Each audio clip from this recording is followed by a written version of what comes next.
There's a growing movement to legitimize the practice of selling sex for money.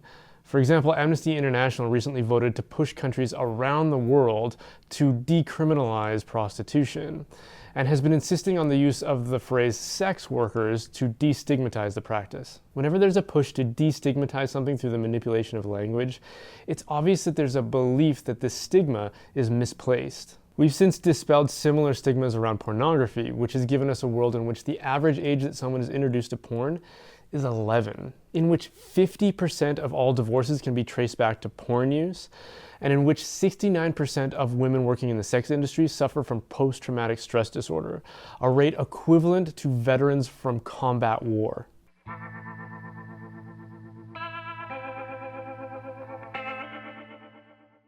You can do your own research and find countless shocking statistics about the damaging effects of porn on our society, but even without those statistics, an appeal to a very common moral principle should be enough. Selling sex is wrong for the same reason that slavery is wrong.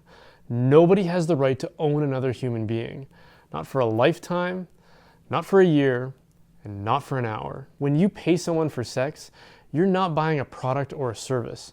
You're buying a person under the premise that they will give you their body as a means to an end. Authentic sexual intimacy is an experience in which someone offers themselves entirely to you in an extreme moment of vulnerability that is only made possible by the knowledge that they can trust you because you love them. When you pay money for the same thing, you're buying a person. Some people will argue that they're not selling themselves, just their body. But what are we if not our bodies? It's not like you can sell somebody your body and then go shopping for half an hour while they use your body. We are our bodies. Then some people will argue that unlike slavery, the sex trade is consensual, so that makes it okay. While actually, historically, people used to sell themselves into slavery all the time.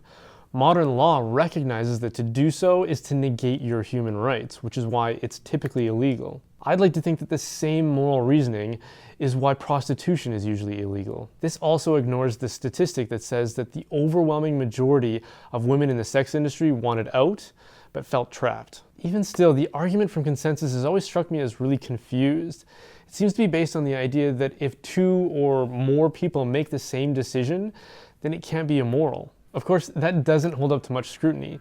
Like, ingesting strychnine doesn't suddenly become a good idea because two people decide to do it together. Thanks for watching. We're making videos like this on topics that I find interesting, and hopefully you do too, on a weekly basis. So if you do, then please like and share and follow and subscribe and all that good stuff. And if you do, I promise not to take that for granted.